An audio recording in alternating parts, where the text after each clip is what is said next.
kuna maelekezo ambayo yamefatwa vizuri tu. Alisema mami nabii mata illa dufina haithu mata, hakuna nabii anayekufa isipokuwa uzikwa pale pale alipofia. Ndio miongoni mwa mafundisho yake kwamba nabii akifa asisafirishwe. Lengo lake hasa lilikuwa msisafirishe miili ya manabii. Yale maelezo aliyosema nabii illa dufina haithu mata, hakuna nabii ila huzikwa pale alipokufa, masahaba wakayafahamu kuwa pale pale alipokufa yeye huenda ikawa mradi wake hasafirishwi.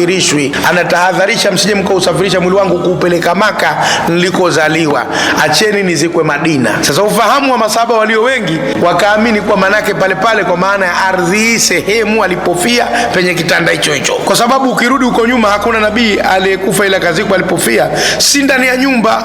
Manabii hawakuzikwa ndani ya nyumba zao, walizikwa ndani ya hiyo miji waliofia. Sasa kama wangerudi nyuma kutizama aliyoweka kama reference, lisingekuja swala la kumzika ndani ya nyumba. Lakini bibi Aisha na Abubakar wakangangania, wakiungwa mkono na Umar na hatimaye Uthman, azikwe ndani ya nyumba, kwa sababu naye Aisha akitaka utukufu ule ubaki kuwa naye yumo ndani ya historia. Lakini masahaba wengine wako waliosema akazikwe Baqi, kwa sababu ndio eneo lilikuwa limetengwa kwa ajili ya masahaba, ikanganganizwa azikwe mlemle. Kwa hivyo kitanda alichofia ndo pakachimbwa pale pale kaburi. Kwanza ukaanza ufuo, halafu ikawa kaburi, humo akazikwa hapo. Ndio mwanzo wa kaburi la Mtume sallam kuingia ndani ya nyumba ya bibi Aisha. Imekwenda miaka sasa, wakati wa Abubakar na wakati wa Umar na Uthman ikaanza tatizo, msikiti ukawa hautoshi, Waislamu washakuwa wengi. Sasa kunakuja habari ya kuutanua, ikaanza kuwa sehemu hii aliozikwa Mtume haigusiki. Kwa hivyo tukawa tunalitanua msikiti kama tunapuliza bofu la nyoka, lina vimbo pande huu, hali balance, haiji square, haiji rectangle. Maana sasa unakwenda huku tu, tumeelewana ili kutaka kutengeneza square sina huku uende na nyuma urudi, maana ukirudi nyuma ukitaka kutanuka nyuma tena usawa ule unakukataza.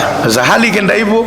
Wakati wa makhalifa wakaogopa sana. Wakati wa Uthmani ukasogezwa kidogo kiasi cha kile kijumba kuingia ndani, lakini pakapigwa alama boda kwamba upande huu hausaliwi. Ikawa safu za huku zinakuwa ndefu, za huku zinakuwa fupi, na nyuma vile vile zinasababisha mapengo tena huku mwisho. Sasa walipokuja daula ya Bani Umayya kuanzia kina Muawiya na wengine, wakapata maendeleo makubwa, wakatembea duniani, wakaona watu wanajenga nyumba zao za ibada kubwa sana, wakasema no way, lazima tuutanue msikiti na liingie kaburi la Mtume msikiti. Sasa kuingia wanazoona wakapiga kelele, wakaambia lazima iwe hivyo, wakaambia inkana la Buddha, basi papigwe boda kwa upande huu usisaliwe.